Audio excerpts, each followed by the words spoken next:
शादी के कुछ साल बाद पत्नी को ख्याल आया कि अगर वह अपने पति को छोड़कर चली जाए तो पति का क्या हाल होगा।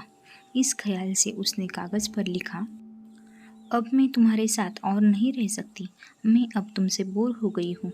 मैं घर छोड़कर जा रही हूँ, हमेशा के लिए। इस कागज़ को उसने टेबल पर रख दिया और जब पति के आने का समय हो गया तो उसकी प्रतिक्रिया देखने के लिए बिस्तर के नीचे छुप गई। पति आया और उसने टेबल पर रखी हुई चिट्ठी पढ़ ली। कुछ समय खामोश रहने के बाद उसने उस कागज़ पर कुछ लिख दिया और खुशी से झूमने लगा, गीत गाने लगा, नाचने लगा और कपड़े बदलकर नए कपड़े पहन लिए। फिर उसने अपने फ़ोन से किसी को फ़ोन लगाया और कहा, आज से मैं आज़ाद हो गया हूँ। शायद मेरी बेवफा पत्नी को समझ में आ गया था कि वह मेरे काबिल नहीं है, इसलिए वह हमेशा के लिए घर छोड़कर चली गई। अब मैं स्वतंत्र हूँ। अब हमें चुप चुप कर मिलने की कोई ज़रूरत नहीं और मैं तुमसे मिलने के लिए आ रहा हूँ। तुम भी तैयार होकर मेरे घर के सामने वाले पार्क में आ जाओ। यह कहते कहते पति घर से बाहर निकल गया। पत्नी बिस्तर के नीचे से बाहर निकल आई।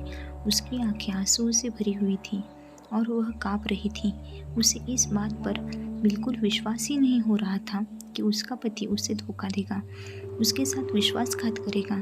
कांपते हुए हाथों से उसने अपनी लिखी हुई चिट्ठी उठाई जिसमें पति ने भी कुछ लिखा था और यह पढ़ने के बाद उसके चेहरे का भाव पूरी तरह से बदल गया और अब उसकी आंखों में खुशी के आंसू थे। पति ने लिखा था, पगली, बेड के नीचे से तुम्हारे पैर दिखाई दे रहे हैं। पार्क के सामने वाली दुकान से ब्रेड लेकर आ रहा हूँ। तब तक तुम चाय बना लेना। मेरी प्यारी, मेरी ज़िंदगी में खुशियाँ तुम्हारे आने से हैं। आधी तुम्हें सताने से है और आधी तुम्हें मनाने से है। तुम मेरी ज़िंदगी हो और मैं तुमसे बहुत प्यार करता हूँ। तुम मेरी ज़िंदगी हो और मैं तुमसे बहुत प्यार करता हूँ। अगर सचमुच तुम मुझसे बिछड़ गई तो मैं जीते जी मर जाऊँगा। आई लव यू मेरी प्यारी पत्नी। यह पढ़कर पत्नी खुशी से उछल पड़ी। उसने पति के लिए चाय के साथ पकौड़े भी बनाए। पति पत्नी का रिश्ता जितना नाजुक होता है इतना ही प्यारा भी होता है। कृपया अपने प्यारे रिश्ते को संभाल कर रखिए। दोस्तों, कहानी कैसी लगी एक कमेंट में ज़रूर बताना और लाइक और सब्सक्राइब ज़रूर करें।